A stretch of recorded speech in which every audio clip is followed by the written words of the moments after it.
A gorgeous Sikorsky S-76 is flying over the Ventura Freeway, otherwise known as Highway 101, just north of Los Angeles, California, as it transports 8 passengers to a sporting event in Thousand Oaks, California, when they suddenly encounter low clouds just as they begin flying over the city of Calabasas, California. The pilot attempts to climb over these clouds, and as he finally emerges from the clouds, they have actually turned all the way around and are now pointed directly at the ground and descending at an extremely high rate of speed. There is no time to react, and this helicopter is destroyed on impact, killing the pilot and all 8 of the passengers on board. Now, you may have heard about this one before. Why? Because this helicopter was carrying Kobe Bryant and consumed the national and international news cycle for quite a while a couple years ago. And not only did this tragedy claim the lives of 9 people, including 3 children, but there was a trial that just concluded a couple months ago, nearly 3 years after the accident, due to law enforcement and fire personnel inappropriately sharing graphic pictures of the bodies of the victims on this helicopter. You know, we put a lot of trust in the media, and even to our investigatory boards such as the NTSB. But in every story that I tell on this channel, I find that the media missed the mark by a mile, and that the NTSB sometimes made some assumptions that were based on their gut and past experiences as opposed to actual science. Well, this case is no different. When scientists publish studies in journals, we also might not have perfect conclusions or perfect results, but we must disclose those imperfections in a section of the study called limitations so that the reader can be as informed as possible about how we might have come to such a conclusion and what limitations are important. I think that the media and the NTSB could benefit from doing something just like that. This story, the cause, the limitations, and the terrible sharing of photographs. All of this and more coming up on this episode of the Dr. Medic.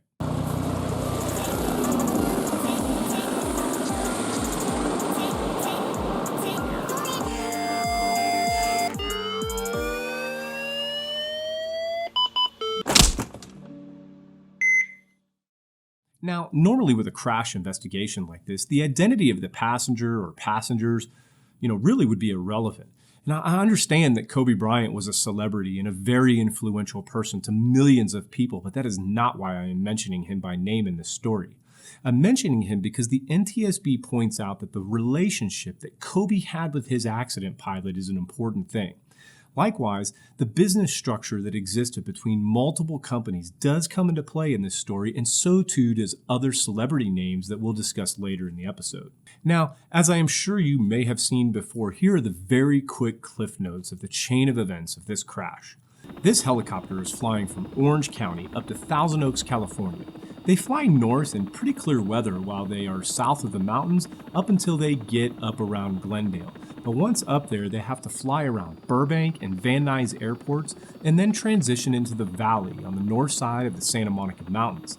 The pilot encounters clouds, tries to climb up out of them, becomes spatially disoriented, and eventually flies the helicopter directly into the ground, killing everyone on board. Now, when you look at the stories in the mainstream media, you will see that what I just told you is the gist of most of the story, along with the fact that the helicopter company may have had a poor safety culture. But as is usually the case, there is far more to the story. Now, let's try and clear up why Kobe was on this particular helicopter in the first place. You see, Kobe lived down in Orange County, but he also had a strong working relationship with what at the time was called the Mamba Sports Academy up in Thousand Oaks, California. Not only did Kobe host NBA and WNBA workouts at the Mamba Sports Academy, but he also coached his own 13-year-old daughter's AAU girls basketball team at the same facility. Now, Los Angeles has some of the worst traffic in the world, and to add on top of that, Thousand Oaks is separated from LA by a 40-mile stretch of the Santa Monica Mountains. Being that Kobe lived in Orange County, this would be nearly a 2-hour drive each way. So, like many celebrities and people with his kind of money, he hired a service to do the transportation for him. But he didn't just hire them all on his own, he actually started his own company called Kobe Inc. back in 2014 to handle all of the business dealings, and this included all of Kobe's transportation. The transportation service that Kobe Inc. began talks with is called OC Helicopters out of Orange County, and these talks began back in 2012-2013. Now, OC Helicopters is a Part 135 operator who can fly on-demand charter flights day or night, but only in VFR, meaning only when the weather is good enough to look out the window and fly safely.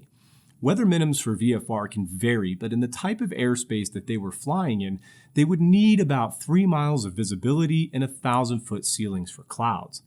This can be more strict with some operators, and there are some exceptions to the rules, such as when a pilot requests what's called special VFR or SVFR. Now, SVFR are special visual flight rules that may be granted to an aircraft that is already flying in VFR conditions, and then the conditions change where basic VFR can no longer be maintained. If the pilot is flying through certain congested areas or around airports, they may request special VFR from air traffic control or the closest airport tower in order to continue their flight in these areas. This is a very important point that we'll come back to later in this episode. So, OC Helicopters was able to charter flights and were authorized to fly a single helicopter, being the Eurocopter EC-120. At the time, they only had the one helicopter and 2 employees for the entire company. So, back in 2012 or so, Kobe Inc. approached OC Helicopters and wanted to forge a relationship to fly Kobe and any of his family and associates around the Southern California area. Kobe was by no means a stranger to helicopters, and it was well known that he would fly on helicopters from his home in Orange County to almost every single home game. He even had a pair of shoes called the Nike Kobe 6s with a colorway called Helicopter. Now, he once gave an interview in GQ magazine where he detailed the reasons for flying around on the helicopter so much, and this being that he could spend more time with his family. Kobe would actually wake up, work out at home, take his kids to school, fly down to the Staples Center, practice, work, do media stuff, and then take the helicopter home and get back in time to hit the carpool line and pick up his kids. Even though his wife told him that she would pick up the kids from school, Kobe insisted on doing it and even said, no, I want to do that. Because you have road trips and times where you don't see your kids, so every chance I get to see them and spend time with them, even if it's 20 minutes in the car, I want that. Man, I feel that sentiment completely. But even then, Kobe wouldn't just fly with anyone. There were some strict stipulations that had to be in place. The helicopter had to be dual engine, and there had to be a heavy security vetting process for the pilots. After pilots were vetted, it was only these pilots that could fly Kobe Inc. associates. Now, it was not unusual for OC Helicopters to actually broker flights when they received a request that they could not support, such as flying 8 people or needing an aircraft that was dual engine, neither of which could be supported by their EC-120 aircraft. So, OC would broker these flights with different companies and in some cases with Island Express helicopters. There was actually no written agreement between the two companies, but when Kobe would request a flight, OC would contact Island Express and arrange for all of the travel, including the ground transport to and from the airport, and also a backup ground transportation plan just in case the helicopter flight was canceled due to weather. Now, anytime Kobe wanted a flight, all of those involved would create a group text to organize everything, and this included the pilot for Island Express, the OC helicopter employee, and even his limo drivers. Now, remember that Kobe was able to vet all of the pilots and would only fly with 4 approved pilots with Island Express, with his favorite one being the accident pilot, Ara Zobayan. Now, Ara was a 50-year-old male who lived in Huntington Beach, California, and was hired nearly 9 years earlier in 2011. He held a private pilot rotor wing certificate from 2001, and he gained his commercial rotor wing and instrument rotor wing rating in 2007, as well as his flight and ground instructor in 2008. He held a second-class medical certificate with the only limitations being that he needed corrective lenses. He was experienced in the Robinson R22 and R44, the Schweitzer S300, the Bell 206, the A-Star 350, and of course the Sikorsky S76. He had a total of 8,577 total flight hours, which is a massive amount of time in a helicopter, and he also had 1,250 hours in this type, the S76. Much of his initial hours were flown offshore, with only 400 of his hours being at night, with 75 hours on instruments. This basically means that Ara was a super experienced pilot, but only during the day and only in visual conditions. Ara was the chief pilot for Island Express and was extremely well liked and extremely respected among the other employees and line pilots. So, the operator actually flying this helicopter then is Island Express Helicopters. They are a privately owned company and were issued their very first VFR certificate back in 1988. They have 25 employees and a total of 6 pilots. They were authorized to conduct charter flights for paying customers under their Part 135 certificate day or night, but only VFR. At the time of the accident, they had 6 helicopters with 3 A-Star 350s and 3 Sikorsky S-76s. Yes, even though they had these beautiful S-76s that could easily be rated for IFR, they were still a VFR-only company. Well, what does that mean? Well, as I have mentioned in previous videos, flights conducted under Visual Flight Rules, or VFR, can only be done during visual meteorological conditions, otherwise known as VMC. So, in very simple terms, if you are flying under Visual Flight Rules, you can only fly the aircraft in visual conditions, meaning that it is a clear enough day outside that you can look outside, see a few miles, and that the clouds are at least 1,000 feet off the ground. But there is another set of conditions called IMC, or Instrument Meteorological Conditions. In order to fly in IMC, your aircraft and the pilot must both be rated for Instrument Flight Rules, or IFR. There are many ways to fly IFR, which includes things like ILS approaches, ADF, VORs, or GPS, but the main point is that in order to fly IFR, the aircraft has to have all of the proper technology and equipment and be certified, and so too does the pilot. And yes, you can also fly IFR in VMC. You can fly IFR anywhere, but you can only fly VFR in VMC. Clear as mud? Good. And to tell you how serious this is, if you are flying VFR and suddenly find yourself inadvertently in IMC, then you need to declare an emergency and contact Air Traffic Control, or ATC, for assistance. But if you do it on purpose, it could be against the law, and it is a huge problem. So why did Island Express not get the S-76 IFR rated? Well, I could only speculate, but I would imagine that it was simply a business decision. Getting the aircraft IFR rated would have a cost, as would require training all of their pilots. It is something that Island Express could have done, but they were certainly not required to do so. For instance, the overwhelming majority of medical helicopters in the US are not IFR rated and complete the majority of their flights as VFR and only in visual conditions. Now, let's take a look at this amazing helicopter. This was a Sikorsky S-76B model built in 1991 with a total of 4,717 hours on the airframe. This is a big, medium-sized helicopter with twin Pratt & Whitney PT6B36A engines. The S-76 could be configured to carry up to 13 passengers, but was set up in an executive configuration seating 8 passengers in the back. It has retractable landing gear and a very high-tech, very cool 4-axis autopilot system. More about that later. The instrumentation was fully IFR capable and was not equipped, nor was it required to be equipped with a cockpit voice or flight data recorder.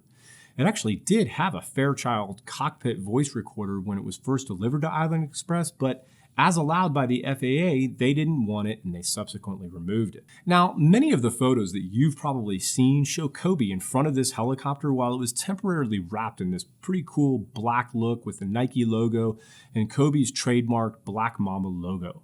But the helicopter was not outfitted like this on the accident day and instead was painted white with blue and teal stripes.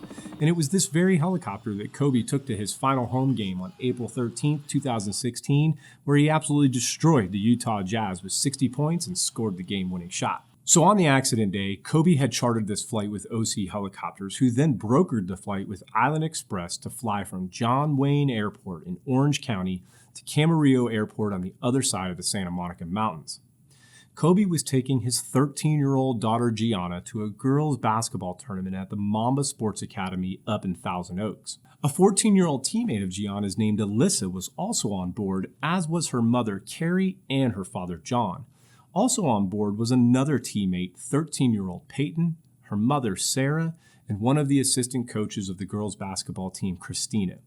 The planning for this flight began the previous day and is all documented in text messages between the pilot, Ara, Kobe's drivers, and the executives with OC Helicopters and Island Express. The text messages show that the previous day they flew the exact same flight out to Mamba Sports Academy. And at about 5:30 p.m. the previous evening, they do discuss the weather for the next day's flight and acknowledge that the weather could be an issue and that they will have to confirm the next morning.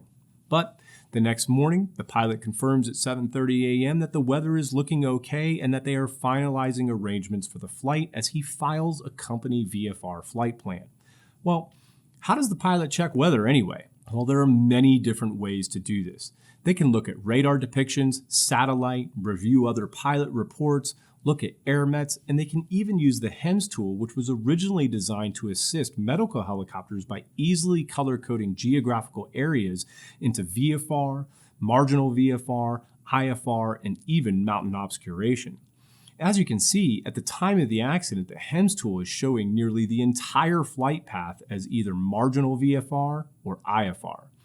If this was a medical flight and the aircraft was not rated for IFR flights, there is no way in the world that they would have taken this flight and it would have been declined instantly. But there is no evidence to show that the pilot accessed this HEMS tool. He did have a weather app on his iPad mini and on his iPhone called the 4Flight app, which is perfectly common for pilots to use. And the data did show that the pilot's phone and his iPad actually hit the servers of 4Flight at 7:31 a.m. and 8:02 a.m. prior to the flight, but there was not any evidence to show that the pilot actually received any weather briefing from this app, and it was unknown whether he utilized other sources for weather prior to the accident flight. And likewise, you can also see that the National Weather Service's Air Met Advisory was showing the accident area was IFR and had conditions for mountain obscuration, meaning you could not see the mountains. But like I said, there is no evidence to show what sources the pilot used to check weather. He was very experienced in this area, and he had been flying through these same mountains for many years. And local meteorologists have stated that the accident area included valleys and elevation changes that did make for slightly colder temperatures, and that it was normal for pilots to expect to have worse visibilities and worse cloud ceilings in this area. Now, this is a heavily populated area, so there are many pictures and videos of the accident area during the time of the accident. This time-lapsed video is pointing directly at the accident site and shows a clear picture of the valley from a few hours before the crash until later that afternoon. But either way, the pilot files his company VFR flight plan with plans to fly north from John Wayne Airport and follow just to the east of downtown Los Angeles, just past Dodger Stadium, and then once into Glendale to contact Burbank Airport for instructions on how to proceed west towards Camarillo over Highway 101. Now, we can also see that the relative humidity was near 100% through most of the valley that morning.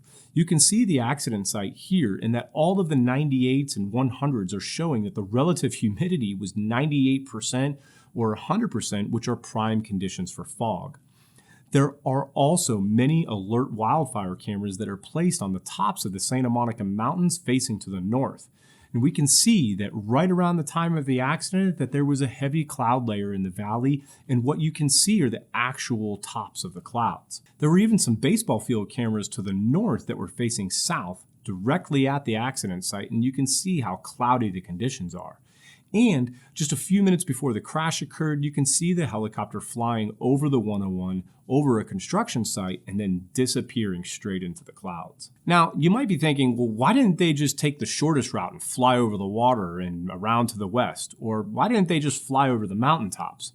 I mean, the mountaintops are only 3,100 feet high in this area, and helicopters can certainly fly far above that, especially the S-76. Well, Island Express did have authorization to fly over water, as they routinely flew out to Catalina Island and did offshore oil operations. But to fly offshore, the helicopters have to have floats for flying over the water, and they also have to worry about designated traffic patterns. In an area as congested as Los Angeles, helicopters cannot really just fly anywhere. There are many big airports with lots of commercial traffic flying in and out, and one of them is LAX. Now, to stay low enough and get around LAX, they would have to fly out over the water quite a bit, which just adds another level of risk that is unnecessary when you can fly over land, and it would have made the flight simply too long. Flying over the mountains also would have been a risk. There are commercial flight patterns in that area that fly over those mountains, and given the forecast, they definitely would not have been able to fly over the mountains, as they then would have been flying on top of the clouds, which would have put them into instrument conditions where they would have needed IFR ratings and approvals, which they didn't have. So the only way to get to Camarillo was to fly along the previously mentioned pathway and to stay below the cloud layer. Now, this next part of the story is going to talk about the radio traffic between the pilot and air traffic controllers. I know this part may seem mundane at first, but I believe it has a major part to do with the story, and one that the NTSB seemed to just gloss right over. Now, in very simple terms, you really have two main types of air traffic controllers. Those that work in the towers that you see at the airports, and those that are not at the airports and work in dark rooms staring at radar and computer screens all day. They are both considered air traffic controllers, but the ones that are working in the towers at airports are mainly called tower controllers, and the ones in the dark computer room are called radar controllers. Now, each big airport has a number of controllers working in the tower who are basically responsible for controlling the traffic on the ground at the airport and also in the air within a certain distance around the airport, which is usually around 5 nautical miles, and they typically have to be able to see the aircraft visually. They have to be able to lay eyes on what it is they are controlling. But even though they should be able to see you, they also have their own radar and will be tracking any aircraft in their airspace via this radar. They know who each aircraft is by having them squawk a 4-digit identifier code from their aircraft's transponder, which basically lets them know who you are when they see you on their radar screen. The controller will tell the pilot to squawk and then give them 4 numbers, which the pilot then enters into their transponder, which then shows up on the controller's radar with the same 4 numbers. Think of it kind of like when you get a text message where you need to confirm a number for some online account.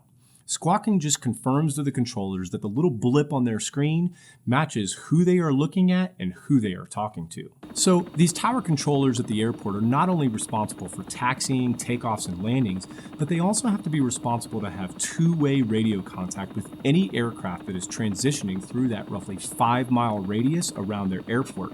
That means that if you are flying in a helicopter and want to fly within 5 miles of a controlled airspace around another airport, you must make radio contact with the tower of the airport, and the tower controllers will provide the pilot with clearance and instructions on how to safely navigate around the airport in order to avoid incoming and outgoing aircraft. But, and this is very important, if you are not flying in a controlled airspace, you are under no obligation to be talking to anyone on the radio, and if you are flying VFR, you can pretty much fly your route without talking to anyone on the radio at all.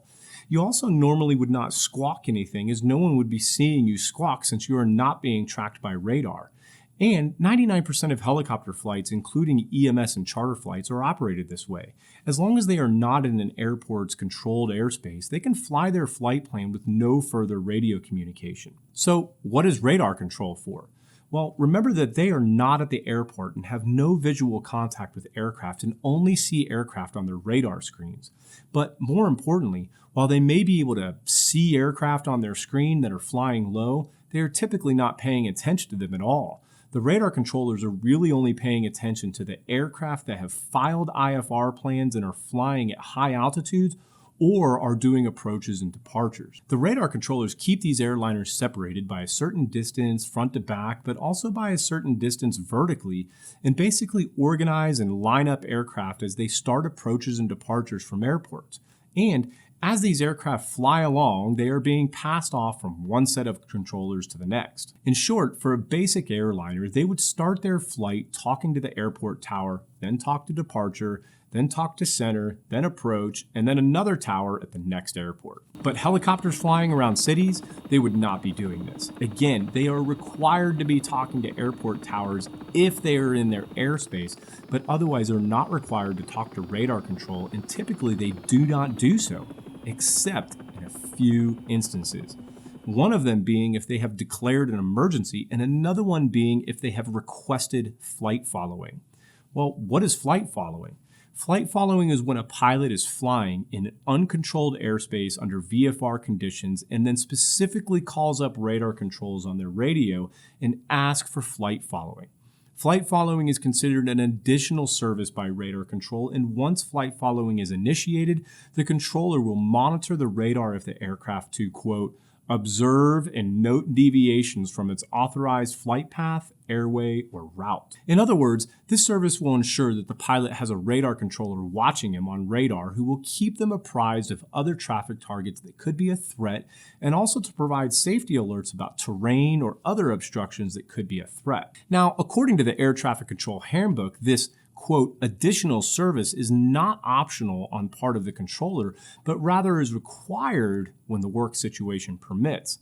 This means that as long as the controller is not overloaded with separating other IFR traffic, that they are required to help and provide this service. And finally, we need to understand how these controllers utilize checklists. When one controller gets up from their chair to take a break or be relieved by an oncoming controller, there are required processes for this that are listed in the Air Traffic Control Handbook under their standard operating procedure for, quote, transfer of position responsibility.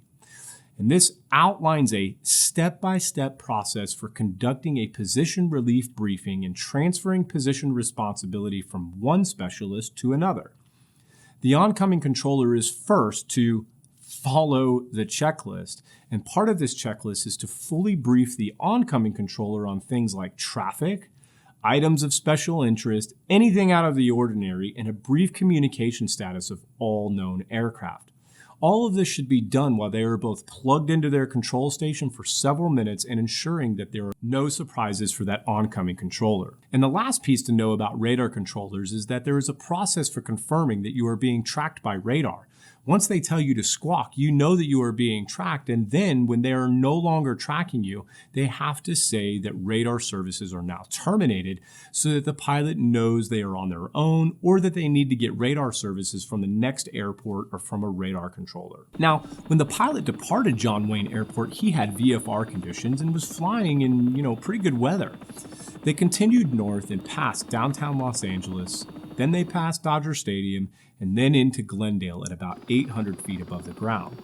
Now, once into Glendale, the pilot contacted Burbank Airport Tower and requested to transition through their airspace. Burbank reports that they are now IFR at this time and that they just had a SkyWest commercial airliner do a go-around during their approach to runway 8. 72 X-ray, Burbank Tower, Burbank altimeter 3019, Burbank class Charlie, surface area is IFR, say intentions. Yes, we can maintain special VFR action, special VFR transition on the 101 westbound 2. November 2 Echo X-ray, hold outside Burbank class Charlie airspace. I have an aircraft going around.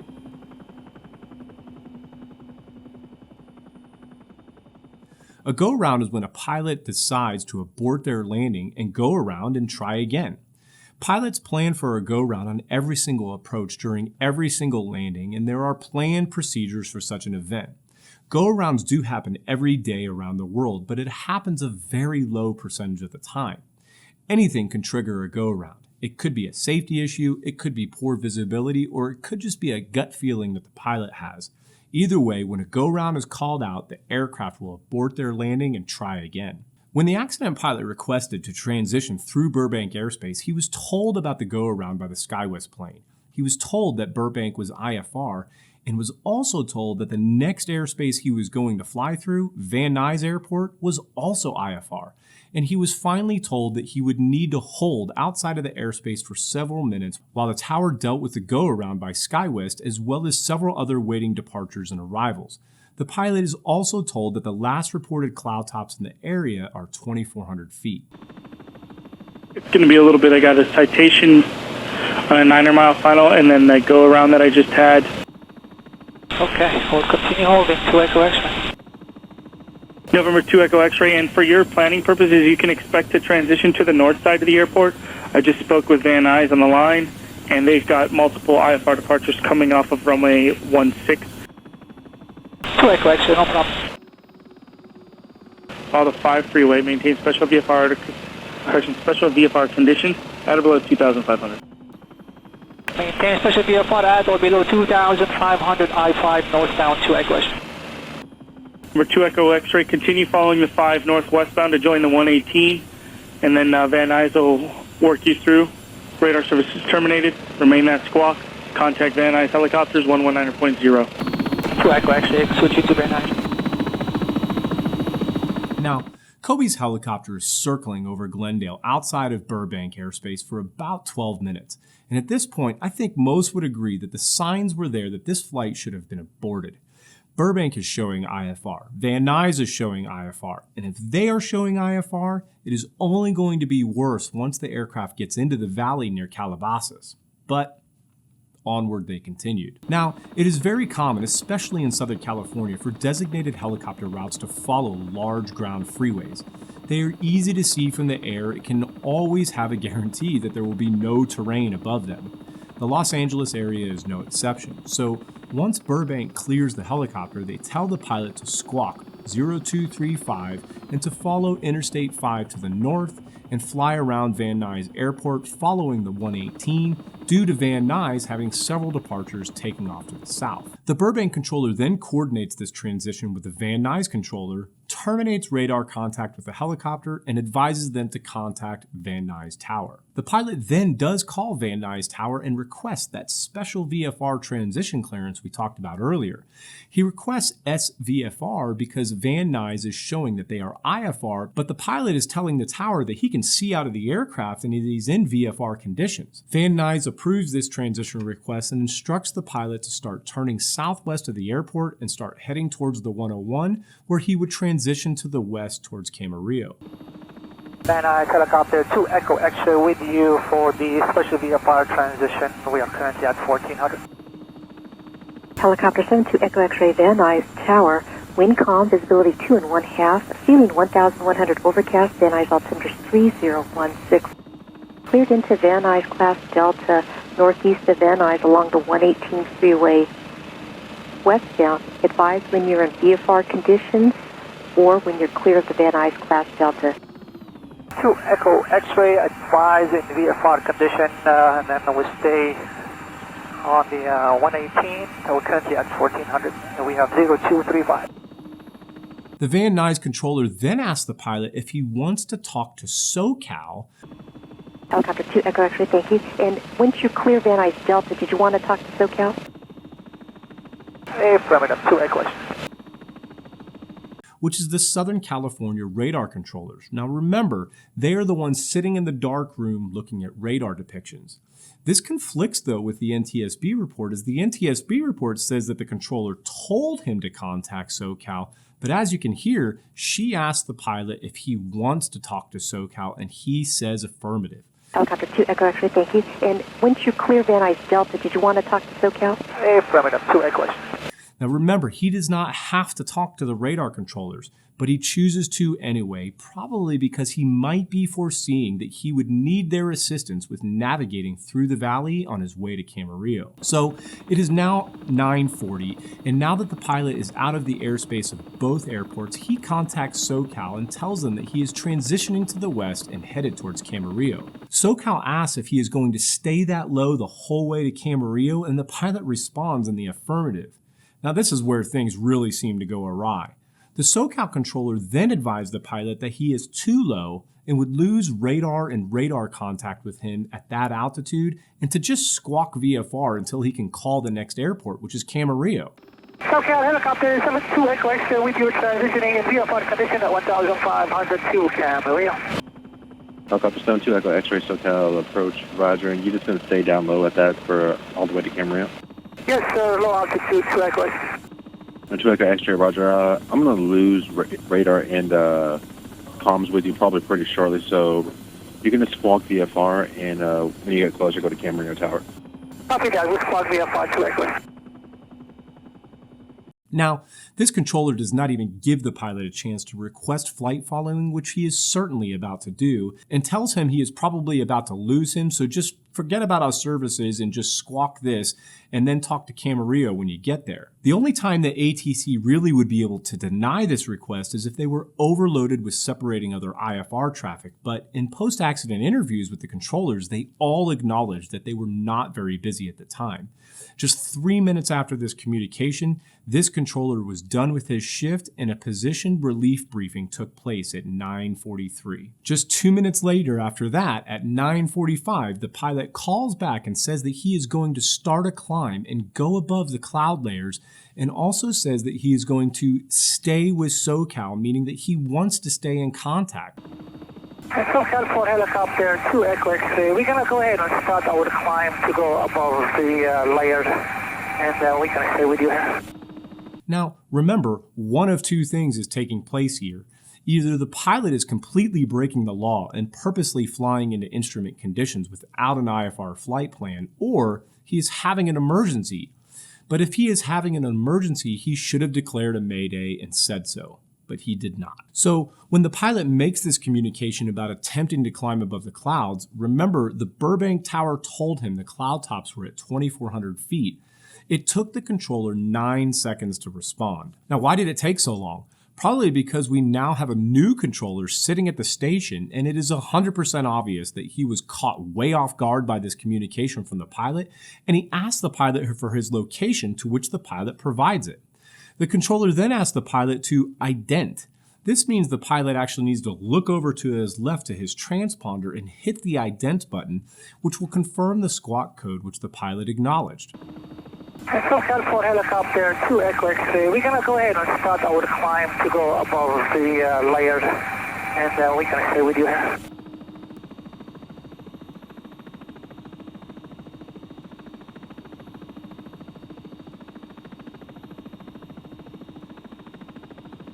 Two Echo X-ray, where are you? Just west of Van Nuys, 2 Echo X-ray. The pilot is now squawking 1200, which means that he is flying under VFR, but he only squawked that 1200 because that is what the first controller told him to do. And at this point, the helicopter is in a nice, steady climb with a slight leftward turn. And this leftward turn appears to coincide with the 101 freeway below, and they climb 1,000 feet in just 36 seconds. The ident comes through appropriately on the controller side, who then asked the pilot if he was requesting flight following, and the pilot responded affirmative. The controller then asked the pilot to state his intentions, to which the pilot said he was trying to climb to 4,000 feet, to which the controller again responded with, "What are you going to do when you get there?" Two Echo X-ray, yeah, you're still on a 1200 code. Are you requesting flight following? Yes, sir, 2 Echo X-ray. Two Echo X-ray, what do you say intentions? We're climbing to 4,000, 2 Echo X-ray. And then what are you going to do when you get to altitude? Two Echo X-ray, you're still too low level for flight following at this time. Two Echo X-ray, SoCal. The pilot did not respond, and there were no further transmissions from the helicopter. The flight tracking shows that once the controller started asking the questions and giving some commands, that the nice leftward turn turned into a massive, uncontrolled left-hand turn that eventually caused the aircraft to be pointed almost directly at the ground. At this point, the pilot has now become spatially disoriented, where the sensation in his brain is telling him that he is upright, even though he is leaned extremely over to the left. In fact, at the very moment that the pilot told the controller that he was trying to climb to 4,000 feet, he was already pointed at the ground and was traveling at over 200 miles per hour straight towards the ground. The aircraft then continued to descend at a rapid rate of speed and impacted the side of the mountain, where the aircraft wreckage was spread out over several hundred feet. While there was a post-impact fire, and contrary to a lot of reports, none of the passengers suffered any thermal injuries, and they were all killed by the traumatic force of the crash. There was actually a mountain biker up on this mountain who witnessed the entire end of this flight, stating that he could hear the helicopter, and then it emerged out of nowhere through the bottom of the clouds and crashed just a couple of hundred feet from where he was standing, with debris being scattered, and then a few moments later, there was an eruption of fire. The controller attempted several more times to reach the helicopter and was never able to do so. He did not report this lack of communication to his supervisor, and it wasn't until about 1 hour later that SoCal was informed by the owner of the helicopter that it was looking for its location and that the sheriff's department had reported a helicopter crash. So, what in the world was the issue with the communications here? Well, it is clear to me that the pilot found himself in inadvertent IMC or double IMC, but failed to declare an emergency. Instead, he was vague in his communications and simply told the controller that he was climbing to 4,000 feet. But it is also possible, and probably very likely based on the radio transmissions, that the pilot thought that he was receiving flight following and may have been very confused when he was told to squawk 1200, which is a VFR code, and then heard the confusion in the controller's voice as if he wasn't even aware that this helicopter existed. Why did he sound like that? Because he wasn't aware. 2 Echo X-ray, where are you? In post-accident interviews, it was shown that when the first SoCal controller left his post and was relieved by the new controller that they did not follow the checklist as required and that they did not sit together for a few minutes to review what was going on. The off-going controller, in my opinion, seemed dismissive and did not want to flight follow this helicopter, and it seemed like the accident pilot was an inconvenience to him, and therefore he told him to stick to a VFR flight and then never told the oncoming controller that he even existed. So when the oncoming controller hears the pilot on the radio, he is extremely confused. It takes him 9 seconds to respond, and then he still tries to verify who he is talking to and what exactly the situation is. In order to do so, he has to ask the pilot who he is, where he is, to ident, and then ask what his intentions are and what exactly he plans to do when the pilot reaches 4,000 feet. In hindsight, it was clear that the pilot thought that he was getting flight following and then was having an emergency, but he didn't confirm the flight following and he never declared an emergency. But it is also very possible that had the off-going controller given a proper relief report to that oncoming controller, that this oncoming controller would have been looking out for terrain and bad weather for this helicopter instead of not even knowing that he was there. The controllers acknowledged during interviews that even though many helicopters fly this route, that they do not get a lot of helicopters that call them for assistance. When asked about VFR conditions in this area, the off-going controller even stated, "I would not know because we do not talk to VFR aircraft that remain that low. We still were not even really talking to this guy." Well, what about losing contact with the helicopter? The controllers also noted that since he was squawking 1200 as a VFR flight, that they did not need to report the pilot as lost radar or comms because they did not feel that they were even really tracking him in the first place. So even though this helicopter crashed while talking to the radar controllers, the controllers did not report the loss of communication to anyone. Remember that this pilot was doing a nice, easy climb when he first entered the IMC, and it wasn't until the controller made several requests and commands that the pilot started to become disoriented. This is most likely due to stress overload, which would have contributed to an overall lack of situational awareness. The pilot was probably facing forward, focusing on his flight, but then had to turn his head to ident as the controller requested. There are supporting studies that show when a pilot is flying in IMC that even a slight turn to tune a channel on their radio can be enough to induce an illusion and lead to spatial disorientation. To add to this, he is also tasked with answering the radio. Even in a study that I published recently, we have found that in high dynamic situations, stress can lead to tunnel vision, which then leads to poor situational awareness, which is exactly what happened in this situation. And of note, if you remember that the cloud tops were listed at 2,400 feet, well, the data shows that the pilot made it to 2,370 feet, just 30 feet short of the cloud tops when he was asked to ident, which very possibly could have led to a Coriolis effect, which ultimately leads to spatial disorientation. In short, human beings have no way of telling the difference between gravity and acceleration forces unless there is some visual reference to aid them. In these cases, the pilot needs to rely on their instruments in order to avoid such disorientation. The pilot needed to fly by his instruments, climb out of the clouds, and then receive vectors from ATC to a safe landing area. He also should have activated his autopilot, at least by holding altitude or heading, and also to slow down, but for some reason, he did neither. But he didn't declare an emergency either. The controllers weren't even paying attention to him, and when he did call for help, the controllers were confused, and then finally, the controllers most likely made things worse by adding lots of workload to an already stressful situation. Now, there was obviously a full investigation completed by the NTSB, and typically, with the fatal helicopter crashes that I have reported on, the final report can take up to several years to be finalized and published. But in this case, the final report was published just 4.5 months after the accident. I have never seen a helicopter crash investigation with such detail and the use of all available resources as I have with this one. I mean, they x-rayed just about every single bulb they could on the instrument panel of this aircraft. They did a thorough forensic analysis of the engines and transmissions. They even were able to recover every single iPhone, iPad, Apple Watch, and a Samsung Galaxy phone and perform detailed analyses on each of them as well.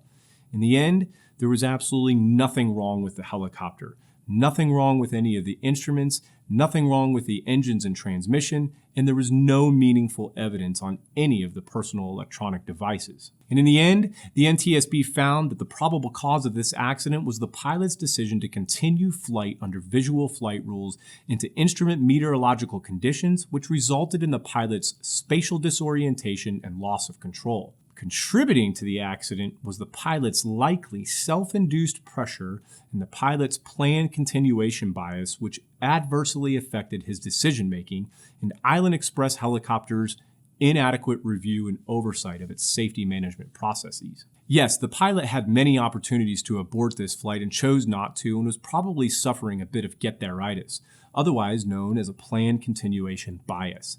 Yes, that's a real thing. Check out one of my other videos for a more detailed response on this. Now, I have an extremely hard time seeing how the NTSB could conclude that contributing factors were the pilot's likely self-induced pressure and the inadequate review and oversight of Island Express Helicopter's safety management processes. In the supporting paperwork, as well as in the 4-hour public NTSB board meeting for this incident, the NTSB tries to say that because this pilot had such a close relationship with Kobe, that he didn't want to let him down, leading to his self-induced pressure to complete the flight.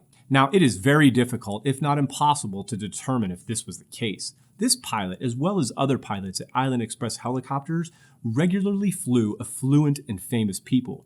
There were many canceled flights in just a few months leading up to this accident, which shows a history that Island Express was more than willing to cancel flights and lose revenue from other celebrities such as Lil Dicky, Los Angeles Clippers star Kawhi Leonard, and even Kylie Jenner. And all of these canceled flights that they had before were lost revenue. And during the board meeting, you can even hear the NTSB board members press the issue and question how this conclusion could be made. Now, when pressed, the NTSB human factors investigator who came to this conclusion even repeatedly said that the relationship may have contributed. Possibility, but there is little objective evidence on which to base the finding that it actually contributed to the pilot's decision-making, and to me, the conclusion seems speculative. Understand that relationship and the effect that it can have on pilot decision-making. I do have a concern that we don't have much in the way of concrete indications that that was actually what occurred in this situation. Well, if it may have contributed, it also may not have contributed. That is not how science works, and I'm a bit disappointed that the NTSB included this as a contributing factor in their conclusions, as there is absolutely no way to prove this was the case. In reviewing all of the practices and documentation of Island Express, it certainly appears to me that they implemented and embraced a just culture and a safety culture. They held safety meetings, they had a reporting system, they canceled flights, they put their pilots through training on get-there-itis, and more importantly, they even participated in a safety management system, or SMS. Now, an SMS is a top-down, organization-wide approach to managing safety risk and assuring the effectiveness of safety risk controls. It includes a systematic procedures, practices, and policies for the management of safety risk. Now, did you know that there are over 1,900 Part 135 operators in the United States? And out of those 1,900, there are only 17 of them with a fully accepted SMS by the FAA. Now, that does not mean that the other 1,883 operators are not safe. Now, forming an SMS is a major undertaking, both logistically and financially. And as we'll see later on, the NTSB took major exception to the fact that Island Express did not have a fully accepted SMS with the FAA. But they even note that an SMS is not required by the FAA, and the overwhelming majority of air operators do not have an SMS. Yet, the NTSB states that had Island Express SMS been required by the FAA, it would have been subject to FAA's oversight to inspect the SMS for alignment with FAA objectives and to provide feedback to help the company implement the entire program. Well, this may be true, but from what I found, there was nothing wrong with Island Express's SMS in the first place. The only documentation that shows me any real issue with Island Express's SMS is the fact that their CEO acknowledged that they were not very involved in it. Yes, in the FAA's SMS, this is a requirement, but even though Island Express didn't have this, I see no connection between the CEO's lack of involvement and this crash. Just because there is a crash, albeit a bad one like this, does not mean that the entire company is unsafe. Every major airline in the US has had some form of fatal incident, and I don't think anyone would say that any of them are unsafe. You can even see here where the lead investigator of this accident investigation seems to disagree with the NTSB chairman on this very issue. I think you said that Island Express was a safe operation. Is that, am I paraphrasing that correctly? I would say there wouldn't be any indication that Island Express was uniquely unsafe or a problem operator. Which company had this crash, Mr. English? Well, Island Express, of course. So I'm seeing a disconnect here. What are your thoughts on that? I mean, this company had a crash, and you're saying there's nothing to indicate that they were not safe.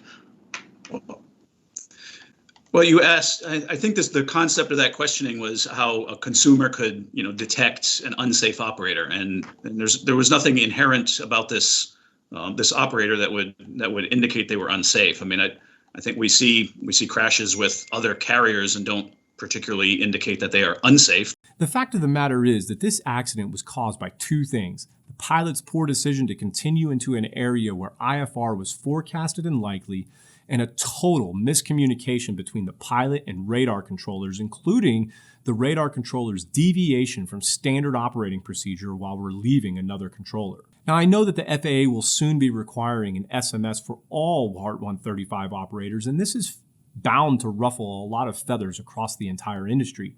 Maybe it is needed and maybe it's not. I mean, SMS is quite in-depth and complicated, and the financial and political ramifications of requiring such a mandate is huge.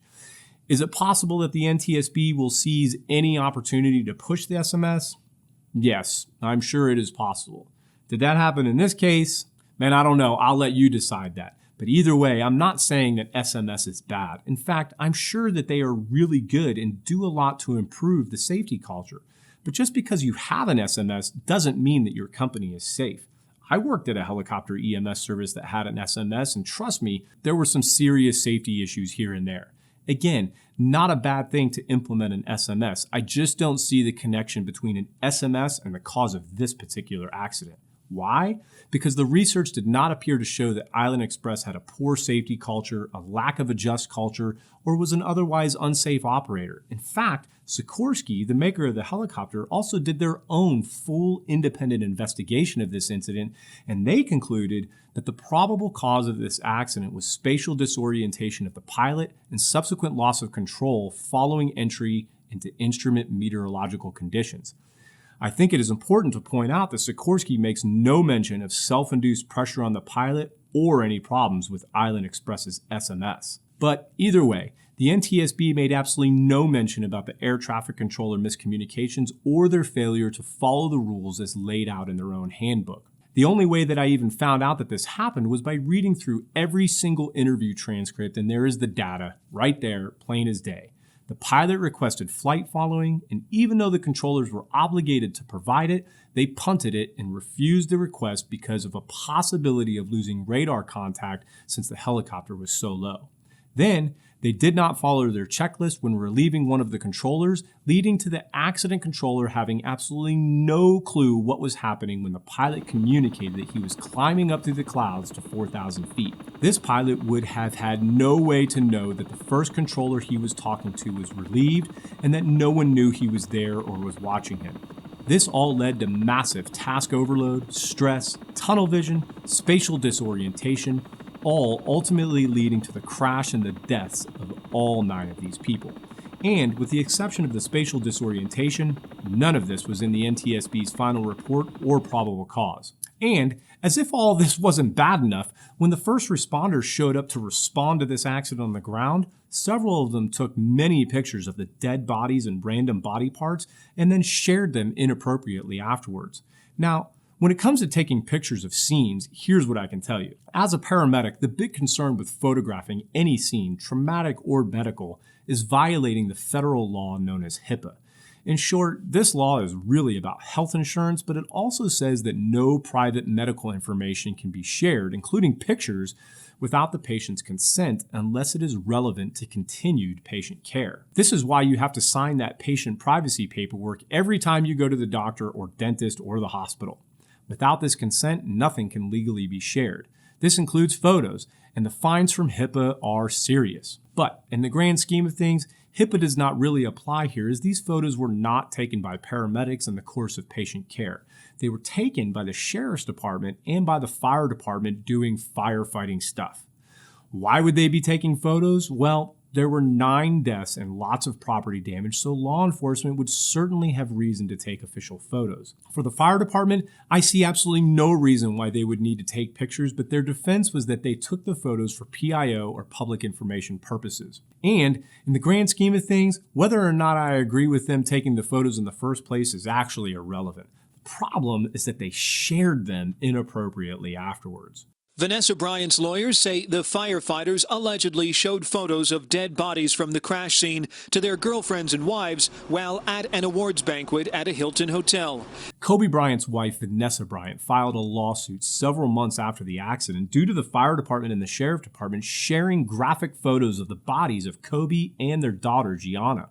One of the firefighters was a Los Angeles County fire captain who was attending a cocktail hour at the Radio and Television News Association Golden Mike Awards just a few weeks after the crash, when the captain and his wife called people over to their area to laugh and show pictures of Kobe's body, with another LA County captain even stating, "I can't believe I just looked at Kobe's burnt up body and now I'm about to eat." And on top of that, a sheriff's deputy also took pictures on his personal cell phone and then texted and airdropped them to several other deputies and at least one unnamed and unknown firefighter.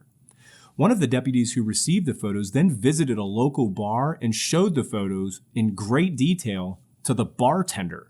That lawsuit eventually went to trial, which took place just a few months ago, with a verdict coming on August 25th, 2022, with the jury awarding $31 million in damages, with $16 million going to Vanessa Bryant and $15 million going to Chris Chester, whose wife and daughter also died in the crash. Now, this story is filled with tragedy from beginning to end, and everyone involved with the actual flight seemed like good people with good intentions, but man, there were some poor decisions made by several people. This pilot was clearly experienced, but as is all too often the case, complacency got the best of him.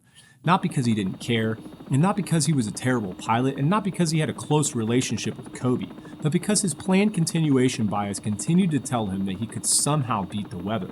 But complacency also caused the off-going radar controller to assume that this flight did not need his flight following services. He assumed that they would be too low for radar and radio communications, and they were not. And then, when getting relieved by another controller, failed to tell that relief about this helicopter, where they were and where they were going. And by not communicating this appropriately or using the required checklist, the ongoing controller had no clue this helicopter was even on his screen, and therefore was not able to provide any form of flight following or provide any alerts to worsening weather, terrain, or erratic flight patterns. And finally, there were some absolutely terrible decisions made by the Los Angeles County Sheriff's Department, as well as the Los Angeles County Fire Department. Multiple deputies and firefighters took photos that they probably should not have taken, and then, against any and all reasoning and common sense, shared them inappropriately for their own personal and selfish gain. So what would have prevented this crash? Having an IFR-rated aircraft and pilot. Clouds shouldn't be the defining factor as to whether or not passengers live or die. Private pilots want to fly a VFR and take the risk? Well, this is America. Do what you want. Paying customers, whether it was Kobe and his family and friends on this flight, or medical and trauma patients on a medical helicopter do not understand VFR and IFR.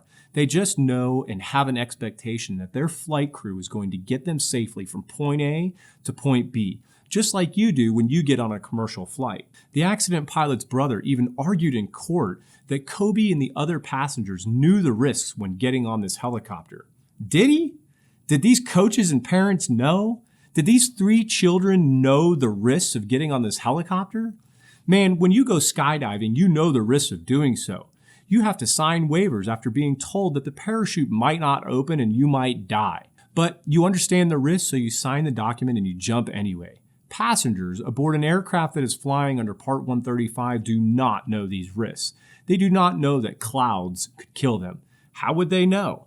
Yes, accidents can happen, but they hardly ever happen, and this is why we call them incidents or collisions and not accidents. Incidents are preventable, accidents are not. Now, there are plenty of private helicopter companies that are IFR rated and fly IFR flights all day and night, and plenty of air medical helicopters that do as well. It is a cost, but it is a cost that drastically raises the safety of any flight. Same too goes for dual pilots. Yes, spatial disorientation has been documented in double IMC cases with dual pilots, but even the NTSB has recommended and noted that dual pilots would be an amazing safeguard in preventing double IMC events from occurring. Now, the last thing I will say in terms of the cause that has been argued is that this helicopter did not have a helicopter terrain awareness warning system, otherwise known as TAWS. Now, while I find it absolutely unbelievable that this helicopter did not have this major safety device, which is now required on all EMS helicopters, I do not see how this could have prevented the crash. TAWS is designed to alert the pilot of terrain and obstacles to prevent them from having a controlled flight into terrain. Controlled flight into terrain is not what happened in this case. Trust me, check out this video for an example of a controlled flight of a helicopter flying directly into a radio tower on a nice sunny day. With Kobe's crash, the pilot was so disoriented he didn't even know which way was up.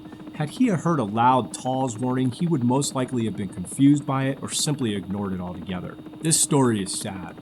I am sad for Kobe and the other 8 people who lost their lives on this helicopter, including the pilot. I'm sad for the family and friends of those on board, but the lessons learned here are invaluable.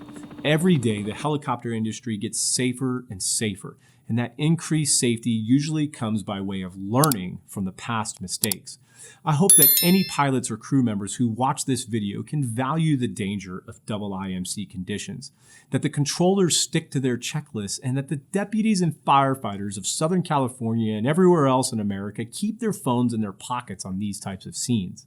In the end, I thank you all for watching. If you have a story that you want me to cover, please let me know in the comments below. Please stay safe, take care of each other, and I do hope that you all have a beautiful rest of your day.